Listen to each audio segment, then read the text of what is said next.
Welcome to the Movies to Watch Before You Die podcast. I'm your host, Dylan, along with my cousin and co-host, Gab. And today we're talking about a movie that I believe is a movie to watch before you die. But before I start talking about that movie, Gab, do you want to tell the people why they're listening to us? Fucking nailed it! That you really did nail it, and I started laughing because I was thinking about welcome to the movies, which at this point should be out, right? Yes, our last episode with my brother Zach, who was guesting but has never seen an episode. We tried to get him to introduce it. All he could get out was "Welcome to the movies." So good. You better keep that in the episode. Oh my god. So why are they listening to us? We've got some credentials, dude. As a former actor, I have a degree in performance, in script analysis, character development, and plot devices. You are a former video editor. You went to film school, so you know all about the boring shit that happens with the cameras and shit. And we are a good pair, and we've been doing this for a long time. So long, in fact, that you can introduce us in one take. Damn straight. Before, I used to cut together 17 different intros, and it was a nightmare. So today we're talking about the 1991 movie Don't Tell Mom the Babysitter's Dead that I have nominated as a movie to watch before you die. So, Gab, why don't you tell me, what's it about? What's this all been about? What am I working toward? You think you know everything about me, don't you? I dive at your bottom. I bloody well ought to. Don't Tell Mom the Babysitter's Dead is about, honestly, it's about negligence, if we're being honest. It's about bad parenting. But I suppose to be a little bit more specific to the plot, it's about a group of kids, a group of siblings, 5 kids, whose mom goes away on vacation for 2 months, who are left with a babysitter who is an old lady that dies. And it is all about how they survive a summer without any parents. You know what? Pretty good. The IMDb plot summary says 5 siblings are left alone all summer when their mom leaves town and the evil babysitter bites the dust. Oh, yeah. All right. You nailed that. That was succinct. You gave away no plot details. It was all right. That was good. Let's just talk about, because you and Giselle are really big fans of 90 Day Fiancé, and Corey and I have recently gotten very into 90 Day Fiancé. The whole I'm going to Australia for 2 months with my boyfriend, you guys are on your own thing is so extraordinarily 90 Day Fiancé. It's like hard to stomach. She wasn't leaving on like the K1 visa or anything like that. No, but you know, like think about like Nicole and Azin. Like Nicole went to Morocco and left her 2-year-old for 2 months. You got to be in a very specific place in life to be able to be like, I'm just dropping everything for a couple months. Like, that's crazy. But yeah, this bitch left 5 kids with a babysitter. Like, first of all, even if that woman was like a family friend or, you know, whatever, she was so old. It was like you had to be concerned that she wasn't going to make it these 2 months, right? Like, it's hot out. Like, come on. Gab, we're a few months away from electing Joe Biden to be our president again at 80 years old. We're all concerned, but you know what? You just moved through it. I guess. Oh my God. Also, I thank you for the optimism. I don't know. I eat. Okay, we'll hold it for opinion time. Gav, do you want to hear? I got a couple taglines. They're basically the same thing. It's just one is more edited than the other. All right, lay 'em on me. No rules, no curfews, no baths, no nagging, no pulse. Okay. And then they went, that's too long, and said, no ruse, no rules, no curfews, no nagging, no pulse. I like the second one better. I like the second one better too. I guess they just added in baths. Yeah, because they wanted to imply that some of the kids were younger. Okay. To go slightly more in depth to what it's about, to slightly spoil this thing, but you should watch it. It's on HBO Max. I'm not calling it Max. I don't give a shit what they want me to call it. Oh, it's on HBO Max. I paid $4 on Amazon Prime. I think it's on Hulu too. You know, I was watching it while I was on my bike erg, so I just like put it on my laptop and just immediately went to Amazon Prime. I didn't even think to check those places. Son of a bitch. What were you Somebody on? Venmo me the bike erg. So an erg is a machine like Concept 2. So there's like a rower is an erg, a skier erg is an erg, and then the bike erg. I was on the bike basically, but it's different than a spin bike. It doesn't feel like a spin bike. You couldn't just call it an exercise bike? Well, I mean, in my world, in the universe I'm from, a bike Makes erg is a sense. very specific You also piece of sound like equipment. somebody in like a comic book getting injured. Erg. Like, Yeah, basically. Yeah. okay. Erg. Or a To go pirate. slightly more into what it's about.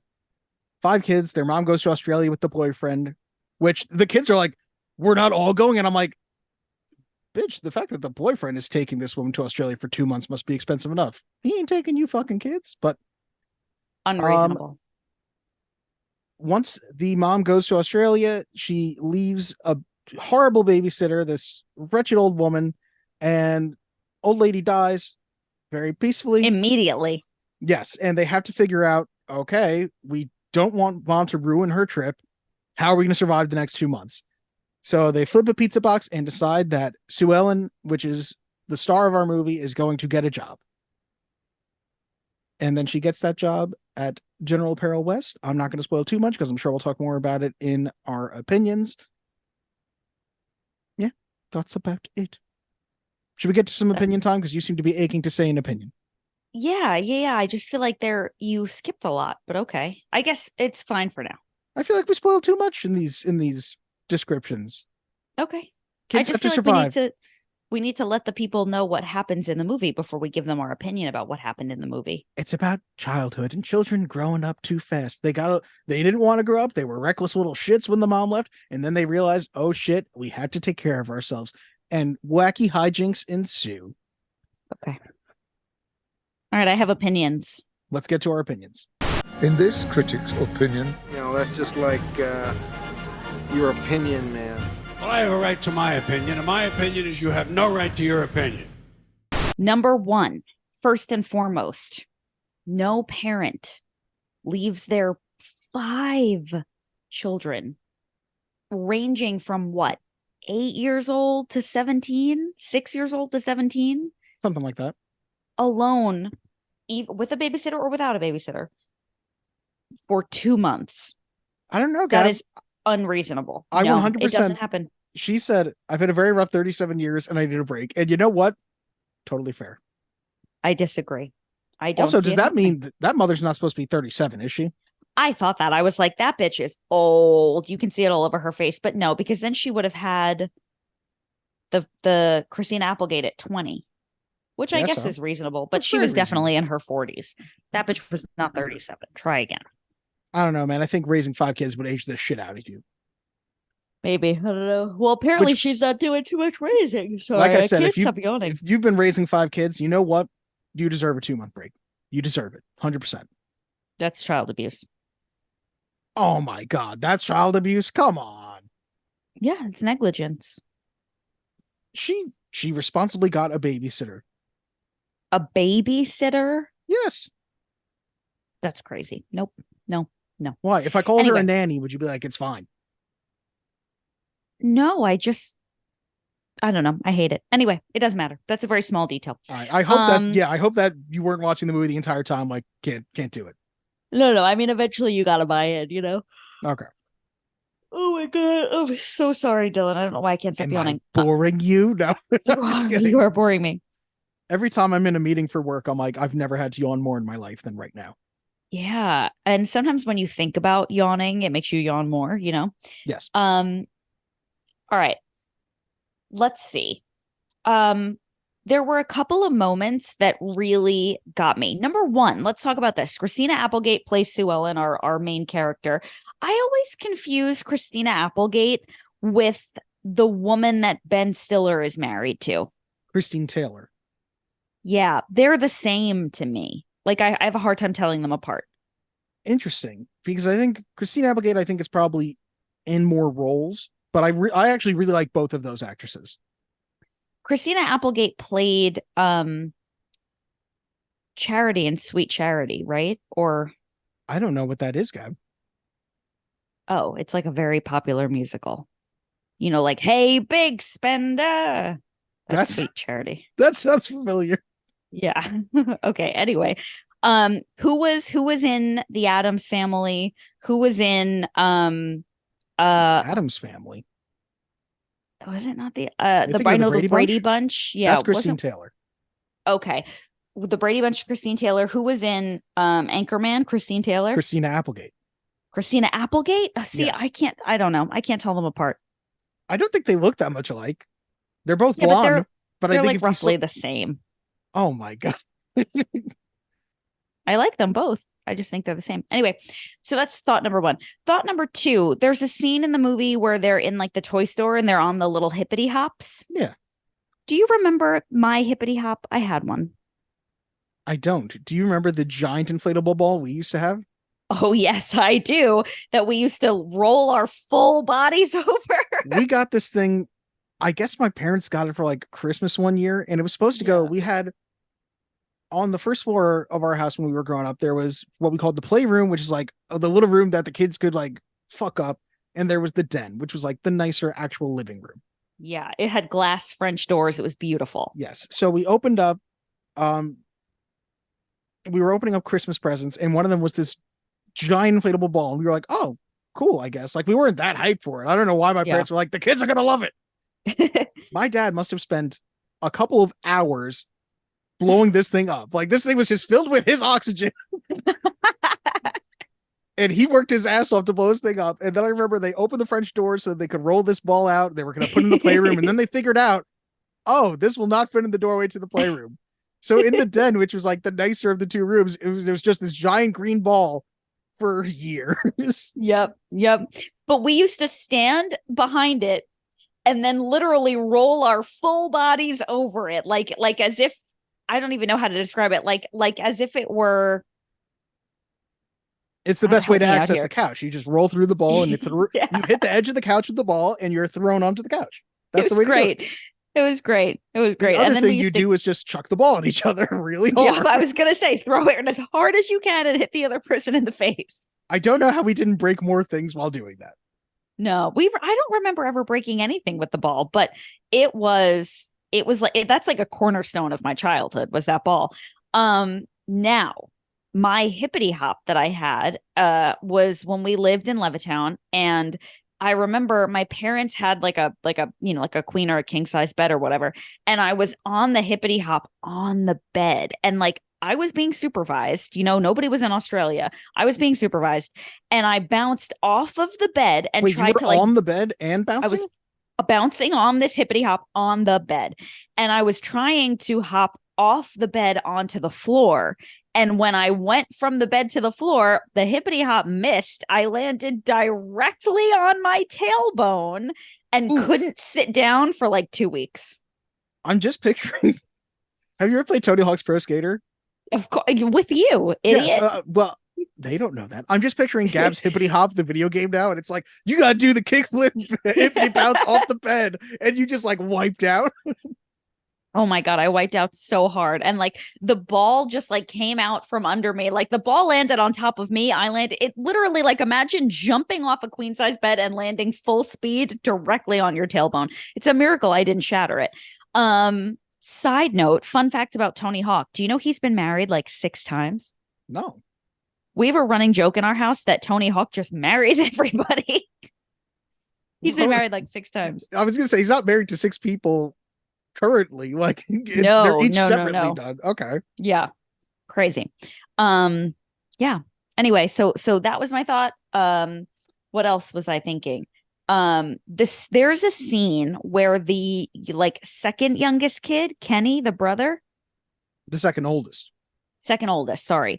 Okay. He and all his like dirtbag friends are smoking pot in his bedroom, and the little corgi dog Elvis is in there, and they're like trying to like get him stoned, and I was so upset by this. I mean, it's obviously a gag, and I don't think it's the biggest deal in the world. If you think that nobody in my household growing up ever blew marijuana smoke into my dog's face, you're crazy. Oh, that just like I didn't care for it. That was Is it the best joke? No. Like I'm like, you could easily have cut this out, but whatever. Yeah, I think one of the things that was really interesting to me was like there was sort of a weird line between like this being a children's movie and this being like an adult movie. You know what I mean? And maybe it's the time period, but there were a lot of moments where I was like, this feels like a kid's movie, but this kind of just like crossed the line, you know? I think I like that about it. Okay. Like when you say cross the line, is there a particular moment that comes to mind? Because I can think of some. Yeah. Oh, I can name a bunch. To me, like the biggest is every scene with the character Gus. Yes. Yes. Very like there were a lot of like really inappropriate. I mean, but even like, you know, obviously he had like there was a I'm struggling, Dylan. With the character Gus, there was a lot of like overt like sexual innuendo and a lot of like you know, sexual like harassment kind of stuff, you know. I will say, when you watch this movie, if you're like a little kid, because I've seen this movie since I was a little kid, that stuff mostly goes right over your head. Sure. But then even like the boss Rose was like, have you ever had a 48-hour orgasm? And I was like, oh, again, like, as a kid, right over my head. You know what line I feel like I just noticed for the first time that Rose says? Every woman over 25 should have a cucumber. Yes. And I really hope, I'm like, is that not just about your eyes? I'm like, oh, I was like, oh my God. Yes, like it dawned on me on this viewing. I was like, oh, that is a filthy line. Yeah. What the hell? There was the scene with the dog. There were just like a couple of moments where I was like, what the fuck? Like, what is this? I get that. But again, I think that makes it more fun, that it's not just like super hokey and kiddie, that there is a bit of edge to it. Because I think that makes it more memorable to me, certainly. And something I think it's very nice. Interesting. Oh, I'm so sorry. Go ahead. Well, I was just going to finish and say, I think it's nice that I've watched this as a kid and as an adult. And it's like, oh, you can sort of evolve with the movie and understand more about it upon rewatching it. But you were going to say different stuff to appreciate. I was going to mention that I like I said, I rented it on Amazon Prime, and as I was watching it, I noticed one moment where Sue Ellen is leaving Kenny's room, and I think it's when she's in the towel. She just got out of the shower. It might actually be the scene with the dog that I'm referring to, and she calls him a little punk. Yeah, but you can clearly see that her mouth is not saying punk, it's saying prick, you little prick. But they dubbed it to say punk. And for a moment I thought, did I buy like the edited version of this movie? Like the television grade version of this movie? But then I remembered they say fuck. Like there's a lot of things in there, but they definitely and she says it more than once, because he calls her a bitch. Like they hang up the phone at one point and he goes, what a bitch, and it cuts to her and she goes, what a punk. But I think it was PG-13 movie, so you can say those words. I don't know, like if prick will somehow be different for PG-13, or if they just were they can say fuck. You get one fuck in a PG-13 movie. Oh, interesting. I didn't know that. Mm-hmm. I think they used to be less strict about it, because there are some PG-13 movies that have more than that. But nowadays, you can have one fuck in your PG-13 movie. Which I don't know what sense does that make? Why does it matter if it's 1 or 10? But whatever. That's very arbitrary. Yeah. Yep. There's a really good documentary about the Motion Picture Association of America and the fact that pretty much everything is just arbitrary. Yeah. You know what I love about this movie, though? The relationship between Kenny and Sue Ellen, I think, is such a realistic sibling relationship to me. Yeah. I really like that about it. And I think most of my favorite moments in this movie have to do with Kenny and Sue Ellen generally. Like I really like that character. I find him really funny. Yeah. The moment that has always been memorable in this movie to me, for some reason, it's the moment that I could like always quote, is when they're having that fight. Like they're having like what's really a couple spat between like a husband and a wife, and Kenny's in the stereotypical traditional wife role and Sue Ellen's in the stereotypical traditional husband role. And he's talking about not being I'm sick and tired of not being appreciated. And she just goes, I appreciate you. And it's just the way he delivers his eat shit and walks away that like has always stuck with me. Yeah. Yeah. Yeah. I think something that bothered me was how there are 3 other siblings in this movie, and we don't really pay that much attention to them. Like each one of them has their own little like quippy moment, but they're not nearly as important as Sue Ellen and Kenny. And I understand that Sue Ellen and Kenny are like the parent, you know, kind of roles and whatever, but it felt a little bit like these 3 other kids were like not necessary. I think they're necessary in the sense that what this movie is really about is Kenny and Sue Ellen being forced to be grown up and being forced to accelerate from being kids into adults. And I think it's more important to that aspect for them to have these other kids that need to be taken care of. Yeah. Yeah. Right. 100%. At one point, Walter like falls off the roof and breaks his leg, and they have to deal with that and whatever. That's another Kenny moment that I really like when she asks what happened, Kenny, and he goes, she falls off the roof and he goes, I wasn't there. I should have been. I mean, not on the roof, but I should have been with him, taking care of him, reading Green Eggs and Ham or some shit like that. Yeah. Very funny. Let's talk about the famous line, which I had heard people say and never actually seen where it was from. And then it was delivered way less than I was expecting. What line? Any guess? Is it the really fun squeegee? No. What line? I'm right on top of that, Rose. Oh, yeah. It's not even said that many times. Like, No. You've heard that outside of this movie? Yeah. Interesting. Yeah, like quite a bit. So I was expecting it to like come up a lot. And she even like kind of makes a big deal about it where she's like, if we're ever not alone, make sure you respond with, I'm right on top of that, Rose. And it only ever comes up like once or twice after that. Yeah, it's not set up as a major thing. You know what I mean? I guess I could see if you've heard it outside of the movie, you would think that it's going to lead to something more. I thought it was going to be like a bit. Yeah, the movie never sets it up to be that big a bit. You know what I mean? Yeah, but it felt like weirdly unnecessary, I do also really like the relationship between Sue Ellen and Brian. I feel like it's a very realistic teenager relationship with them just hanging out in the store on their. I never heard it called a hippity hop. I guess is that the technical term? Is that like a bike erg and a hippity hop? Yeah, they're both really utilized in the world of CrossFit. The hippity hop, I think, was the name of the specific one that I had. Oh, with the name brand bouncies. Okay. Yeah. Do you also, side note, do you remember the sit and spin that I had? No. Really? You don't remember that? I feel like we played with that all the time. It was the I thing think I've that actively blocked out a lot of our childhood. That is true. You have. Zach would remember. You sit on it, you cross your legs, so you're sitting like pretzel style, and then it has like a handle in the middle, and you zoom, and it spins you around, and you get fucked up. It's sort of like the teacups, or if you were sitting on a Beyblade, if anybody remembers Beyblades. Yeah, I guess. But yes, it's like the at-home version of the teacups. And we used to play on the sit and spin all the time. I remember when we finally got too big for the sit and spin, we were too heavy and it wouldn't spin anymore. It was a devastating day. That's so sad. And then I would just go on to be too heavy for a series of other things and also be sad. Yeah, it's just, by the way, it's never stopped after that. If the CrossFit games ever include a hippity hop, you let me know, because that's the year I will be like, I gotta watch. Dylan, I'm going to be honest with you. There's a new CrossFit documentary that came out. It's about the games from last year, the 2022 games. And my friend Haley came over and the three of us watched it together. We waited a week because she was away. She came back. We watched it. And I was so deeply disappointed. I was like, Dylan was right. This documentary is not about the games. It's about it was literally just about Tia Claire Toomey and Justin Medeiros, who won for the men.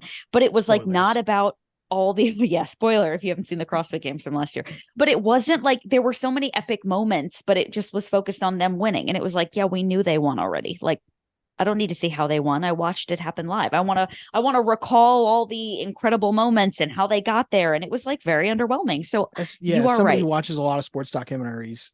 I only watched the one CrossFit Games documentary, but it did not do enough.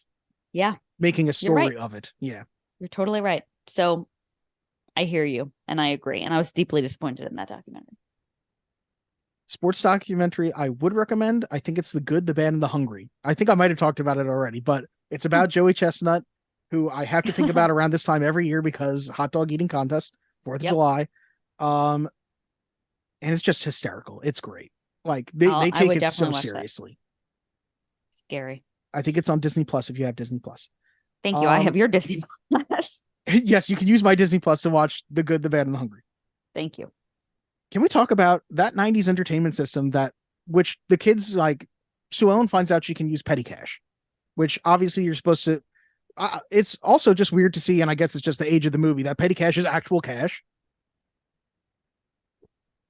What else would it be? A card. You have a corporate card. Oh, yeah. Okay, sure. I've seen both. I've had a corporate card and petty cash, but yeah. Really? Understood. I've never seen just like, we just got this box of cash right here. Don't embezzle it. Like, because it feels like somebody's going to embezzle that. Yeah, for sure. But the kids start taking the petty cash from Sue Ellen, and one of the kids, Walter, the youngest, buys this 90s entertainment system, which is clearly supposed to be like top of the line because they spent so much money. And I was like, this looks like shit. And I'm like, in 1991, was this a great entertainment setup? Yeah. Yeah, it honestly looked like they took one of the like rolling TV carts from school. Remember when like you were in elementary school and they would bring a movie in? Yes. It looked like that.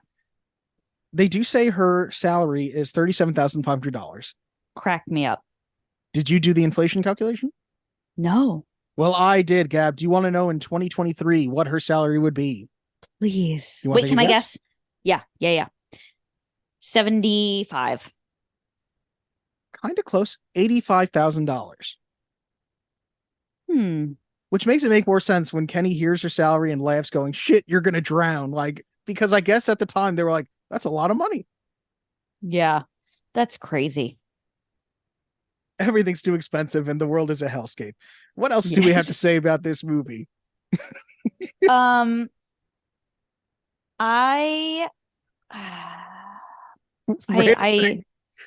thing I thought about during this movie. I was like, these are the drag queens Republicans are trying to warn us about, the ones who steal their car. Like, I was is this just a funny bit? Because it makes no sense. They're like, Liza Minnelli stole our Buick. It wasn't even our Buick. Like, it's just so random. So random. And what's really funny is that you are introduced to those you see the drag queens right after you meet Gus. And I was like, I'm no fool. I know that Gus is Liza Minnelli. But then you're introduced to that weird scummy guy who is like the head of inventory or whatever. David Duchovny? Yeah. Is that who that is? Interesting. So you see David Duchovny and I'm like, oh, no. He's Liza Minnelli. And the whole time I'm like waiting for the big reveal. Who was the drag queen? And it just never comes back. You know what, Gab? I think that is such an interesting twist in my mind now that I'm like, is there a longer version of this movie where those drag queens matter more? Or is that just the most random fucking bit of all time? Yeah. I think it's just super random.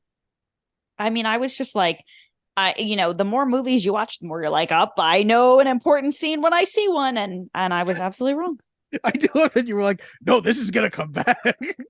I was like, oh, let me make a note of this. No, drag queens, I'm ready. It does feel like it should be more important because it's like, we don't have a car anymore. And then all of a sudden the next day, they're just like, I guess using their mom's car. And I was like, oh, yeah, they were using the dead babysitter's car because they didn't want to use the mom's car because the mom, I guess, was specifically, and you can see the mileage, you can see the gas, whatever.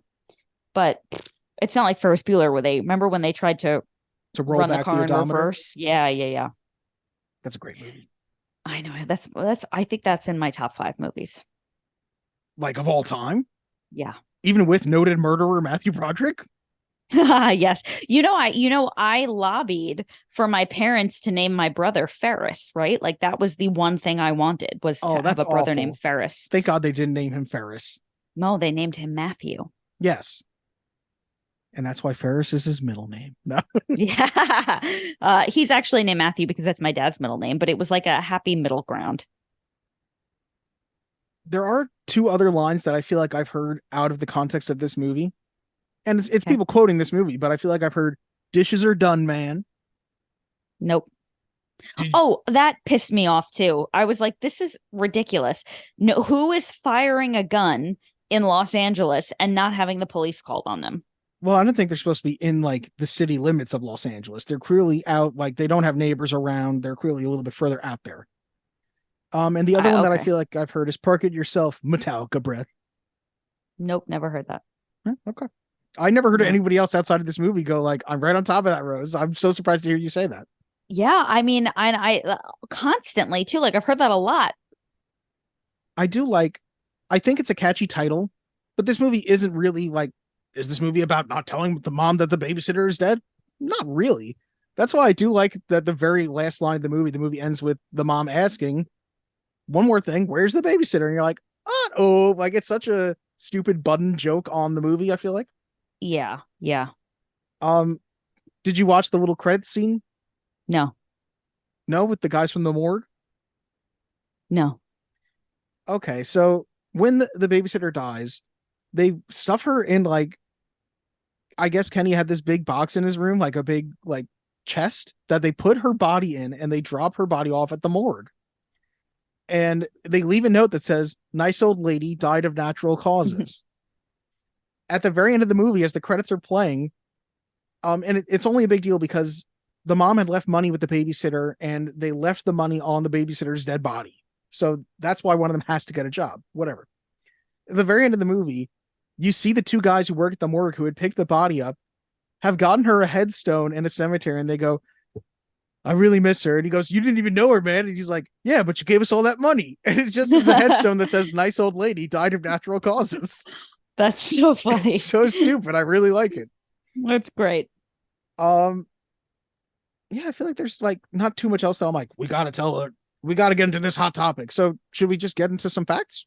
Please. I want the truth. Face the facts, ducks. Facts have no place with an organized religion. We'll start with our scores. IMDb gives this a 6.3 out of 10.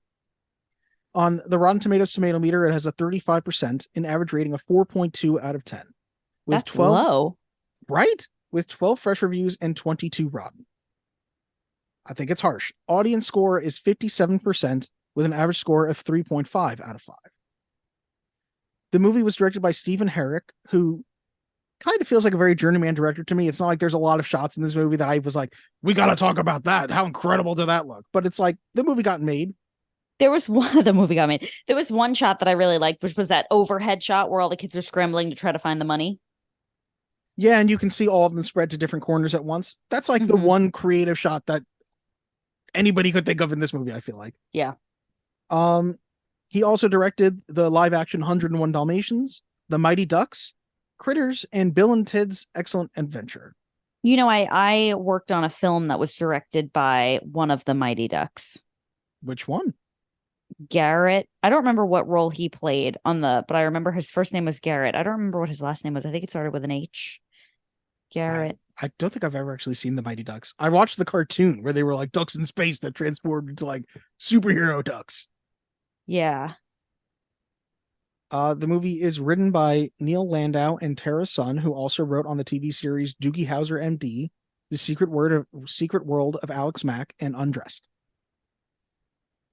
It stars Christina Applegate as Sue Ellen, who you may know from Married with Children, Dead to Me, and Anchorman. Joanna Cassidy as Rose, who you may know from Blade Runner and Who Framed Roger Rabbit. John Getz as Gus, who I always remember from The Fly as the skeezy. He's a really skeezy guy in that too, but like by the end, he's not that bad a guy. I don't know. We'll talk about The Fly at some point. He's also in Zodiac and Blood Simple. Josh Charles as the love interest Brian, who you may know from the TV series Sports Night and The Good Wife. And lastly, Keith Coogan as the brother Kenny, who you might know from Adventures in Babysitting and Toy Soldiers. Okay, pause. Garrett Henson. Mm-hmm. He played Guy Germain in The Mighty Ducks. That sounds fake. Yeah. Anyway, I don't know. He's a nice guy. He's obviously a director now. I don't remember what the name of the film was that I did for him, but I had a very good time. He was very nice. That seems to be what everyone said about Stephen Herrick too. Apparently they had like a whole trailer area that was just filled with games and like fun stuff for the kids to do. Yeah, that's dope. Christina Applegate was nominated for an MTV Movie Award for Most Desirable Female for this movie, an award that definitely would not happen today and should not exist. Yeah. The movie was nominated for a Young Artist Award for Outstanding Young Ensemble Cast. Oh, that's cool. Critics' consensus? Well, should I get to the box office first and then I'll get to reviews? Box office. $10 million budget, $25 million box office gross. Okay. Critics' consensus, it has an amusing enough premise, but Don't Tell Mom the Babysitter's Dead will just leave viewers pining for the madcap hijinks promised by the title. Tim Pauline from Guardian. Gilded by personal performances, particularly from Christina Applegate and Josh Charles, this wish-fulfilling fantasy manages to be wholeheartedly ridiculous in a manner that leaves criticism disarmed. Hal Hinson from the Washington Post. Don't tell the studio, but its movie's dead. And as we used to say as kids, rest in pieces. Which, again, feels very harsh. Yeah. Did we say that when we were kids? I don't know. I don't think that's a particularly kiddie thing, but yeah, whatever. Cap. Roger Ebert from the Chicago Sun-Times gave it 2 stars. Once the babysitter dies and her body is deposited anonymously on the steps of a funeral home, the movie is free to reveal its real purpose. This is a consumerist, escapist fantasy for teenage girls. Which, again, I don't know, it reminds me of people talking about Josie and the Pussycats being like, they just want you to buy stuff. And I'm like, that doesn't feel what the movie was about, but okay. Yeah. Last one, Kathleen Marr from the Austin Chronicle. The souls of these little monsters are much too black to be redeemed within the confines of an 1.5-hour film. Whoa. Okay. A couple fun facts. The music for the movie was composed by David Newman, who also composed Duplex, Oh. Daddy Daycare, Galaxy Quest, Never Been Kissed, Matilda, Jingle All the Way, The Sandlot, The Mighty Ducks, Bill and Ted's Excellent Adventure, and Bill and Ted's Bogus Journey, Heathers, and Critters. So I was like, oh, the music for this I like. And then I was like, whoa, this guy did everything I saw as a kid. Yeah, that's like every movie that's ever been made. It's a lot. Like, this guy was like, get out of my way, John Williams. I'm taking the less important movies. Yeah. I also feel like when the babysitter first dies and they're moving the body, I don't know if you noticed it, but the music to me, I was like, why does the music sound so much like Psycho now? Like, to me, it sounded just like the score to Psycho, and I was like, that's obviously got to be intentional. Yeah. Okay. What else do I have here? The original script was written with Winona Ryder in mind for the role of Sue Ellen, but she turned it down because she was working on Edward Scissorhands and Mermaids at the time. Good call or bad call? I mean, I guess Edward Scissorhands is more famous, but what the fuck is Mermaids? I don't know. That's why I asked. So maybe she should have, found some time. Ditch Mermaids. Lose the zero, get with a hero. Production nearly stopped towards the end of shooting when Christopher Pettiot, who played the younger brother Zach, the one who's trying to get the diamond for Cynthia, his drug addiction was getting out of control. The producers cut a few of his scenes to keep the film on schedule. That is crazy. That kid was like 11. Yeah, I didn't expect that. I was like, oh, snap. Wow. Sad. The younger daughter, Melissa, who was played by Danielle Harris, I think, who's also in a couple of the Halloween movies. She ended up having to drop out, but originally it was Jennifer Love Hewitt who was cast for that role. Interesting. Yeah. When the movie was released on video, it had a contest in which participants would answer a number of questions about the movie relating to movie trivia, as well as rating various actors' performances. The winner whose answers matched up best with an official set would win the babysitter's car, the one that was stolen by the drag queens. Oh my God. I wonder if somebody still has that Buick, but I'm like, that's a cool giveaway. I guess, yeah. And Keith Coogan, who played Kenny, is the grandson of the actor Jackie Coogan, who was Uncle Fester on the original Addams Family. Wow. Jackie Coogan was also the impetus for Coogan's Law, a law which protects child actors from being exploited by unethical parents, agents, and show business producers. The law was passed when Coogan discovered, at the age of 21, after years of working in show business, that his bank account had been completely depleted. All the money he had earned during movies as a child was taken by his mother, who stated unapologetically, quote, "Any money Jackie made prior to the age of 21 is legally ours. We never promised him otherwise." Wow. That's fucked up. That is fucked up. Don't tell mom that you're going to murder her if you're Jackie Coogan. Don't tell mom how much money you made. And don't tell mom, but it is time for some mail. Ooh, my mom doesn't give a shit. She'll never hear this. Mail time! When you control the mail, you control information. Mom asked me to ask you if there's any mail for us here by mistake. What? It's mostly just some comments. We didn't get any emails this week. Maybe there's something wrong with my email. I don't know. No, I think there's something wrong with us. I don't think anybody likes us, but that's okay. Just as hurtful as if there was something wrong with my email. Okay. So let me start with some comments we got from Scotty Cameron. And Scotty, I'm going to read this comment, but then I have to officially ban you from all mentions of Jack Ryan. We've got to be done. End of the Jack Ryan saga.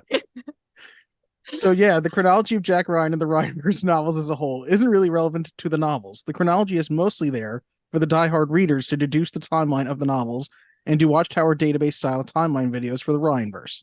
The James Bond novels are a good comparison. My go-to example is the Jack Reacher novels, especially since both the publication order for the Reacher and Ryanverse novels don't match the chronology of the novels. What? Okay. just move on. Oh, so don't the order give this that they any are more published power. does not matter with the order that the stories go in. Got it. Whereas the chronology of the Bond novels does match when the books were published. Since GoldenEye, the video game, became a tangent spiraling off of the Rhineverse discourse, I just want to say gaming is where my interest in the Jack Ryan and John Clark novels started because I played the Splinter Cell, Ghost Recon, and Rainbow Six on PS2, Xbox, and Xbox 360. And when I saw some of the Jack Ryan novels at a used book sale, I recognized the name Tom Clancy from playing those games, so I thought they were connected to the games. That's the only reason I had heard of like Jack Ryan initially, I think, and Tom Clancy. It was because of video games. Yeah, but by the way, I do have an update, which I feel like is sort of related to video games. I did speak to Zach, and we did not have a GameCube. I guess I was thinking about the Dreamcast, but it's strange. Maybe, is it possible that my brother has a GameCube and like because he goes to a lot of the like old or like the comic book stores where they sell like older gaming systems. You know what I mean? I was going to say, maybe my initial thought was he's too young to have a GameCube. I know, but I think he might. Oh my Maybe. God. Ugh, these comments are boring me. Sorry. All right. Well, yeah. Let me move on from that Scotty Cameron comment to another Scotty Cameron comment. So, Great. Yes, the OG Captain Kirk, William Shatner, is still alive despite a recent social media buzz a few months ago declaring him dead, which I guess 93. I looked it up recently. He's 92. Shatner is alive and had to confirm he was alive on social media when social media declared him dead. However, Nichelle Nichols, who played Lieutenant Uhura, passed away last year at the age of 89, making her the fourth member of the Central Star Trek original series cast to pass away. The other three were Leonard Nimoy, who was Spock, DeForest Kelley, who was Bones, and James Doohan, who was Scotty. Shatner, George Takei, and Walter Koenig, who was Chekhov, are the only cast members of the original series who are still alive. Fun fact for you, Gab, did you know that William Shatner and George Takei hate the shit out of each other? No, I didn't. Why is that? They hate each other. I don't know. I just know George Takei. No, please. George Takei, who I only know for like seeming like a nice person in public discourse, is like, I don't want to talk about William Shatner. And I'm like, yeah. Okay. Well, I was going to ask you, do you think George Takei, sorry. Have they had a love child I wasn't aware of? Yes. Do you think that George Takei is actually sending out those tweets, or do you think he has like a social media person? I think William Shatner, who was the one who was sending out the tweets confirming he was alive, has an assistant who he's No.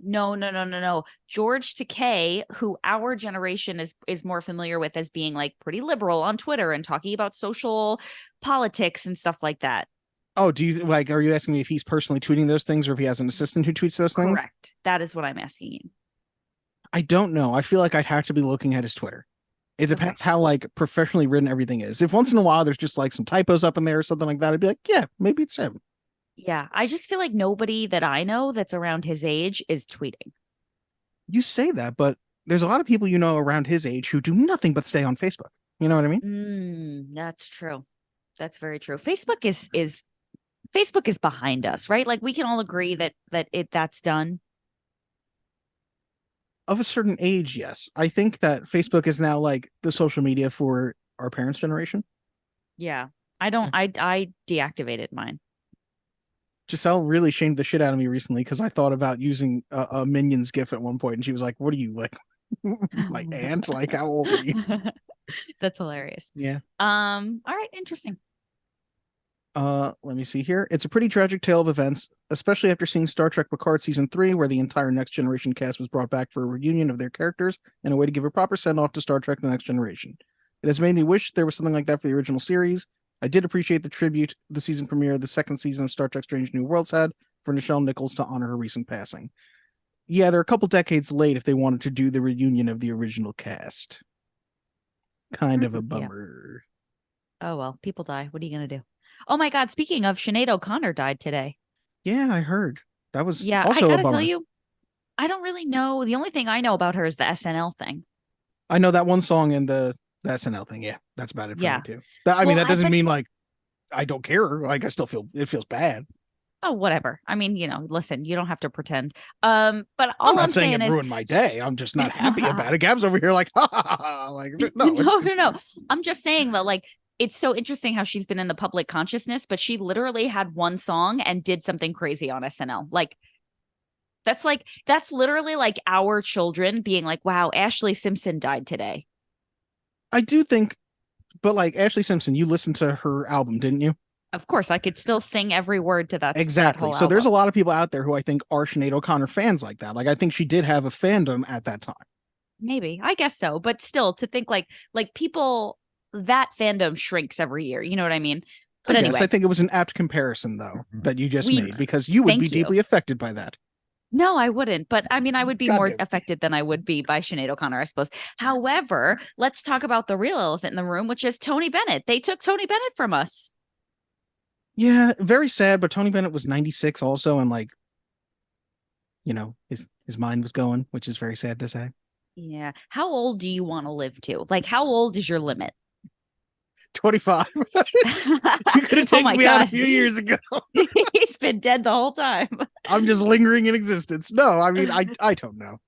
It depends. Can I still like think and hold my bowels? Like, you know what I mean? Those are my two like key things. I don't want to be shitting myself constantly, and I do want to be able to like form sentences. I suppose that's good. I feel like if I stay with my health and fitness and take care of myself, I could probably make it to like 80, but I just don't want to really go that much further because I can't. I feel like getting older is very similar to getting less sane. You know what I mean? Like as you start to lose your sanity, people like don't really believe you anymore. They don't really listen to you. They're like, okay, grandma, you know, all right, relax. We hear you. I don't want people to talk to me like that. Unless you maintain it though, and then you're wise and sage-like. Maybe. You know? Anyway. I do think there is sort of an aspect of like re-becoming a baby again, where you're like, yes, you gotta change my diaper. Like it's just your baby. We talked about this before. You're a baby that can like talk and be upset about being a baby now. You're like, all I do is sleep and watch TV, but you're upset about it. Right. Yeah. Although right now at 31, that sounds awesome. That sounds great. Yeah. Yeah. All right. On to the next Scotty comment. Oh my God. Dylan, you think Sorry, I'd actually Scotty. waste money on Steven Seagal straight to video bargain bin disasters? Or as we know them now as the acronym, Gab. SS disaster. I put you on the spot. You failed. I failed. SSSTVBBD. Okay. No, man. I bootleg those so I can spend my hard-earned cash on movies I actually want in my possession, like the 13 Star Trek movies, the 6 Mission Impossible movies, and the entirety of Batman the Animated Series. I know you were just joking around about my actually spending money on Steven Seagal movies. I thought I'd add to the bit a wee bit. Moving on, I must say Zach sounds an awful lot like Dylan, albeit with a more mature-sounding voice. I couldn't contain my laughter when Zach was talking about Dylan throwing DVDs at Gab. I hope Gab's injuries have healed from that. Given all her CrossFit training, Gab could probably just dodge them like Neo from The Matrix. Funny thing is, I think I found Gab's Principal Skinner. It's the children who are wrong movie, and it's Raiders of the Lost Ark. No, it's Dylan, Zach, and the listeners who are wrong. Quote Gab. I have seen bits and pieces of My Cousin Vinny from the times it's been on TV. I will have to watch it in full sometime soon or in the near distant future. Highly recommend, obviously, as you can tell. Yeah. And you better watch it not like censored, like the television version. Yeah, you need that shit uncut and uncensored. Yeah. And here is our last Scotty comment. Dylan, did you just spoil that you'll be on Jump on the Batwagon for the episode A Bullet for Bullock, where Mr. Dickovich tries to kill Detective Bullock for not paying the rent and leaving his apartment room in filth? Yes, I did, but that will air the same day that this episode comes out, so it doesn't matter by this point. Which that reminds me, I forgot to mention Mr. Dickovich in my Spider-Verse email, and he was the whole reason I put rent in the subject line to promote all the Raimi Spider-Man rent memes. The character Mr. Dickovich is from the Spider-Man movies with Tobey Maguire. He's Spider-Man's landlord in the movies and has become an internet meme because of how funny the bits of him demanding his rent money were in the Raimi Spider-Man movies. The character was named after Spider-Man co-creator Steve Ditko, which brings me to Mark's email because he said he was 6 when the Raimi Spider-Man movies came out, and that's how old I was when those movies came out too.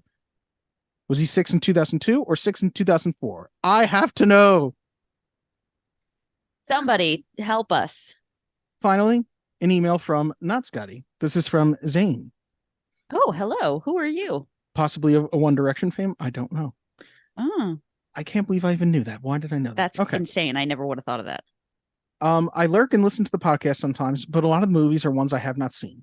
And if I want to watch them before anything is spoiled, I add them to that long movie watch list we all have that we'll get to someday. I will say I do have a list of movies that I'm like, I need to watch this movie. And I do feel so good when I'm like crossing that off. I just watched that. Yeah. But after the review for Spider-Verse, it's time to break my silence. My nerd senses were tingling too much. First, Spider-Man does have special web fluid cartridges for water use.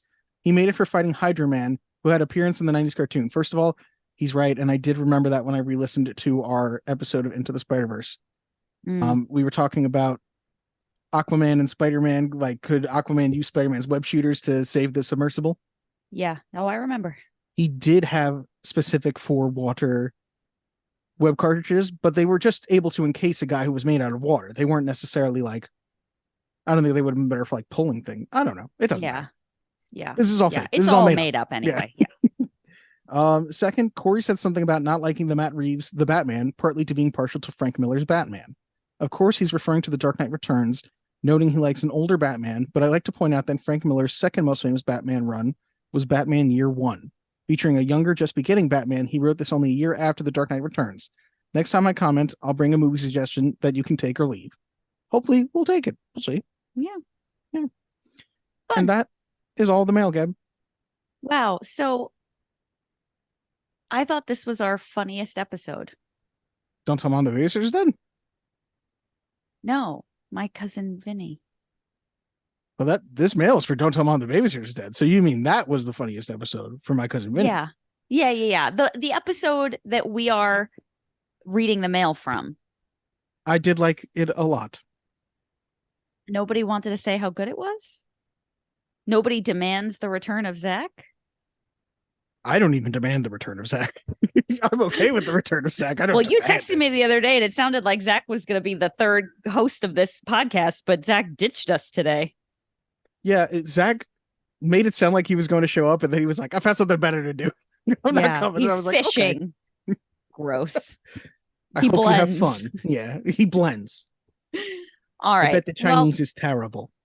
Let's figure out whether or not the babysitter is dead. I guess we know the babysitter's dead, but let's figure out how we felt about the babysitter being dead. Let's see if it's a movie to watch before the babysitter's dead. Listen, here's who's dead.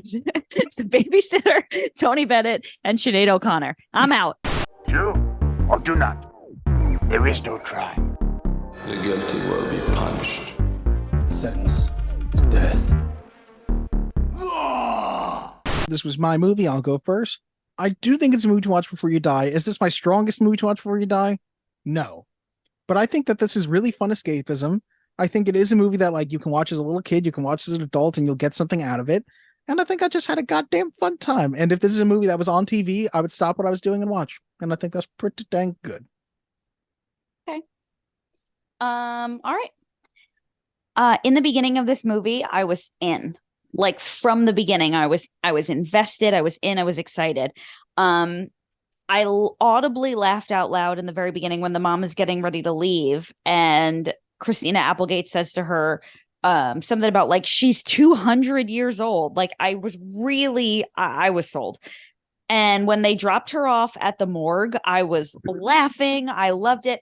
And after that moment, I have to agree with Roger Ebert. It just all went downhill for me. It became an entirely different movie. It went from being a fun kids adventure movie about like how are we gonna survive this to kind of like The Devil Wears Prada to kind of almost like The Legend of Billie Jean to kind of like also like a husband and wife sort of like you are always at work and I'm always home with the kids. Like I understand the humor and I understand like what they were trying to do, but I felt as though I was promised a movie about like the zany antics of a bunch of kids who are left unsupervised. And instead I got a movie that was about like many other things and none of it was particularly funny. And I don't know if I would call this a downright comedy. Like, I don't know if this is supposed to like make you laugh your socks off. I do think it's a fun family movie, I guess I would say. But I get what you're saying. A lot of the movies you compared it to, I'm like, none of those are bad movies necessarily. Like, no, like, but oh, I just like wasn't set up. Like I thought I was going to have a zany good time. And instead I was like a little disturbed at parts, like with the like sexual harassment at work. And, you know, at the end, it like kind of started to take itself very seriously with her, like trying to save the company and, you know, whatever. And like, that's great. And then I thought like it was a little heavy handed when they had that argument about like, you don't appreciate me. I'm home taking care of the kids and you're out all day while I drive home in gridlock and I'm up so early. And I was like, okay, yeah, we've all heard this before. And then at the end, when the mom comes home and she's like parenting the mother, I was just like, I don't want to see a story about a kid growing up. I feel like I'm living that. Okay. There wasn't enough like 3 kids in a trench coat going to work for me, Nobody promised you that, Gab. You promised you that. That's what I thought I was getting. That's how it set it up. When they put the dead body, and also I felt like there were no repercussions for the woman being dropped off. Like I was expecting like the police to come knocking and them having to just like, I don't know, Dylan. It didn't. It left a void. Sorry.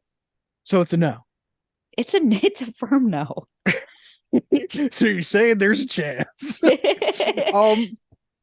you know what? I think it's a fair no. I'm not mad at it. It's not like all my hopes and dreams laid on Don't Tell Mom the Babysitter's Dead. Yeah. Listener, Pedro, I know you'll get to this. I think you'll like it. I have one more question.